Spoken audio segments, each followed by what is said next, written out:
These are the 45 biggest mistakes everyone makes while using or playing Yoru, and today I'll show you how to fix all of them. When you are fake cloning with Yoru, don't randomly walk in with no plan. Think about a way to make yourself obvious to sneak on sight. In order to be taken as a fake clone, you have to convince the enemy they are the ones outplaying you. When Yoru ults, don't panic and run away. Instead, face a wall until you hear him on ult to avoid his flashes and give yourself an advantage. This makes it extremely difficult to flash you fully. It bugs out very easily, but if your glove randomly starts glowing, it is because the Yoru on the enemy team has a teleport out. When you see this happen, try to think about the possible setups the enemy Yoru could be making and play around it. Most Yorus pop flash off walls way too close to the edge. Instead, go deeper and more at an angle to make it harder to dodge. There is certain sentinel utility in the game like Killjoy's alarm bot and Deadlock stuns that can detect Yoru even when he's invisible. Keep this in mind when ulting or playing against him. Instead of sitting in a corner and sending your clone out in front of you to swing off of, play a crossfire with it to make your positioning confusing to the enemy and harder to kill you. A lot of people still aren't turning when teleporting with Yoru. Whatever direction you are facing as you teleport with Yoru will be the same direction you are facing when you exit it.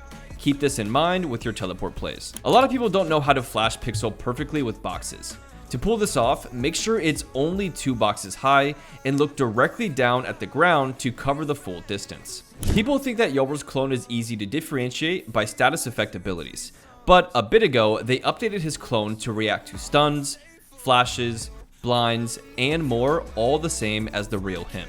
Don't panic when you're using Yoru ultimate and trying to kill with it. Instead, try to get behind the enemy and flash at the ground to bounce it in front of them, hiding the travel time for free kills. If you're playing against skilled players and they are turning your flashes, making it impossible to kill with, try swinging as your flashes are popping to kill the enemy as they are attempting to dodge it. People don't Yoru updraft properly and mess up the timing of it.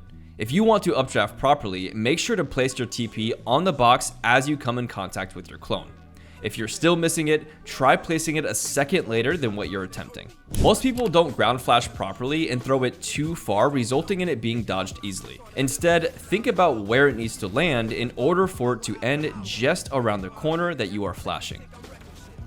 When you're being rushed and need a quick unique flash, instead of panicking, use the lookup method and throw a flash off the closest high structure next to you. A lot of Yoru players do not flash on defense correctly. You should almost always be looking for one-way flash opportunities as the enemies push onto a site that you are defending. People don't fake site properly. Most just shoot and make noise before teleporting to the opposite site. Instead, use a clone and make noise with it to make it seem like there's multiple people there and try to activate some enemy utility before teleporting to the opposite site. If you're playing against a Yoru on attack and you're really struggling with his ability to play both sites, here's a tip. Stall the round out long enough for his rotation TP to be wasted or bait his TP with utility and then push the opposite site. As a Yoru main, there is nothing more frustrating than teleporting early and over-rotating. Most people bounce their flash on the edge of smokes, resulting in a poor, easily dodgeable flash.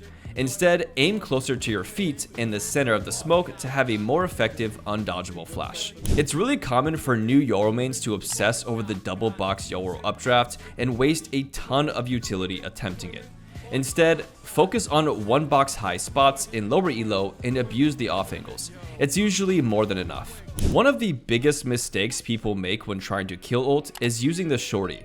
Sure, it can work sometimes in a pinch if you are low on money, but you have to hit almost every pellet to kill a full armor enemy. Instead, if you can afford it, use a Bucky or a Judge for more consistent shotgun kills. While we're on the topic of kill ulting, you can pop and swing while coming out of ult in order to dodge bullets from the enemy. This is great, especially in lower elos, because most people panic spray, and it also gives you more time to pull out your weapon if they're not fully flashed. If you're teleporting on an enemy, you can also pop and swing as you're coming out of your teleport to dodge bullets from the enemy and give you more time to pull out your weapon. Like I mentioned before, this is great in lower elos because most people don't aim before they shoot.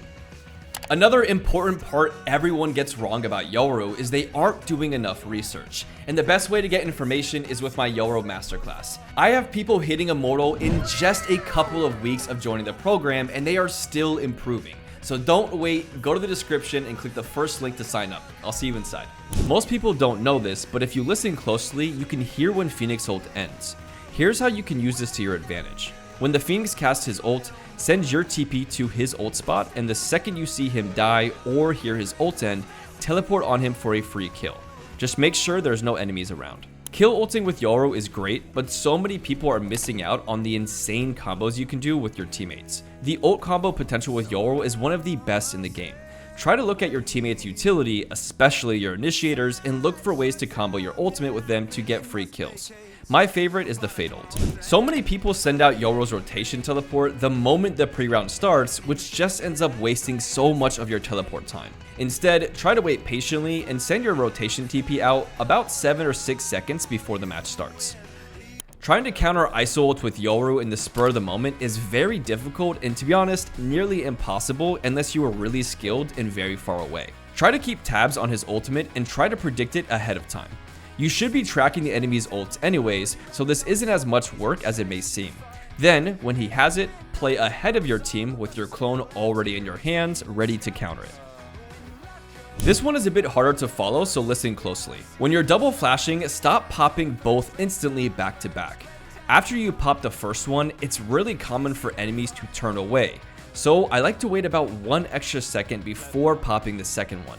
This extends the total duration the enemy will be flashed, giving you a wider opportunity to kill. A lot of you get frustrated and panic really hard when you un-ult and the enemy knows where you are. If you find yourself in this situation a lot, try sending out a teleport a bit away from you that you can fake after you exit ult. This will have the enemy completely guessing where you are and set you up for easier kills. Most Yoru mains have no idea how to fake TP. You just blindly fake it and swing, expecting the enemy to fall for it, resulting in constant deaths. Instead, you need to be fake teleporting in moments where it would feel like you actually have a reason to take it. One of the easiest ways to do this is to throw a flash with your fake TP, pretending you're trying to make a flash TP play. So many of you are still dying to ops on Yoru, and this should almost never be happening, especially if you know the enemy is opping currently.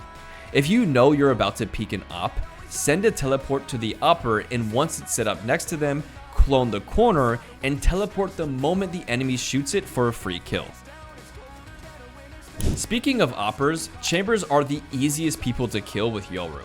Chamber's reset time is so long after teleporting, if you can teleport on him as he takes it, it's a free kill. While we're on the topic of killing Chamber for free, here's another way that's even easier. If you have your ultimate, use it and find the Chamber's teleport spot. Then throw a flash at him and un-ult on his teleporter. This works because most Chamber players teleport instantly off of any aggression they can't counter and sets you up for a free kill. Chances are you're still teleporting to the enemy spawn wrong. The best way to do this is immediately after taking the site. From there, be patient. So many of you jump the gun and take your teleport too early, but you need to wait for confirmation that nobody is camping it. You do this by paying attention to utility and your minimap to see the enemy's positioning. And if they still camp it, that's fine, because they're down a man for their entire retake, which still benefits you. If you think teleporting off your own flashes are strong, just wait until you start teleporting off your teammates' flashes. The best way to do this is having your teleport set up in common flash spots from your teammates. Skye is typically the easiest person to combo this with, so when you see her using her flash, try to time it correctly. Remember, you can always calm and ask for your teammates to flash in certain spots for you too. So many people try to counter Viper's ultimate with Yoru's ultimate the old way with pings, but this doesn't work anymore. Instead, when you're trying to counter Viper's ultimate, stand behind or in front of her and calm to your teammates to shoot your body. This makes it so much easier to kill her. Many of you see a Killjoy pop her ultimate and teleport instantly out of fear. But Yoru is one of the only agents in the game besides Omenult that can stay deep inside of Killjoy's ultimate and catch enemies off guard for free kills and leave the last second. And no, I'm not talking about the outskirts of her ultimate. Play in spots that no agent could possibly be in if they didn't want to be detained, and then TP out after your kills. This next strategy is pretty difficult to pull off, but you can actually body block people in Yoru's ultimate. This is great when the time is running really low and the enemy is trying to rush to site to plant the spike. One of my favorite strategies on Yoru is using your ultimate immediately when the walls drop on defense, and mainly because there's only two outcomes that can happen and both benefit your team immensely. Option 1 is there's nobody there and you get an insane flank off, gaining your team a large majority of the map. Or option 2, there's a ton of people there and your team can flank confidently, getting a majority of the map for your team. So many of you still aren't doing this, and it will help the value you get out of your clone immensely. Whenever you send a clone out, if you look closely at your minimap, it will actually turn in the direction of where it was shot from. You can use this to your advantage to see where the enemy is playing from, even if you're not nearby to hear or see it for yourself. This is one of the most untapped details I never hear Yoru mains talk about. I still get asked how I do this in my videos, so I don't think a lot of people know about it. But you can actually drop your weapons while you're in your Yoru ultimate by pressing your equip weapon button and your weapon drop button at the same time. This is great when the weapon you have is weaker than a weapon you see on the ground, or when you're out of ammo and you want to pick it up safely. While we're talking about dropping weapons in Yoru's ultimate, I see a lot of you attempting to do the Yoru Uber strategy where you empty all of the ammo out of a gun and give it to your enemy while you're in your Yoru ultimate, and you're wondering why the enemy isn't picking up your weapon. But why would they pick up your Vandal or Odin when they already have one in their hands? If you're doing this strategy, it should be when the enemy has a worse weapon than the one you're dropping, or when they're spamming and they don't want to reload. Next time you see a rolling ultimate coming for you, like Breach ultimate, Fade ultimate, or whatever it may be, don't panic. You can actually teleport through it if you time it correctly by sending your TP towards the ultimate and teleporting right after the rolling section of the ultimate passes your teleporter. If you're tired of getting spotted by info gathering utility like Skydog or Sova Drone and want a way to counter them, listen up.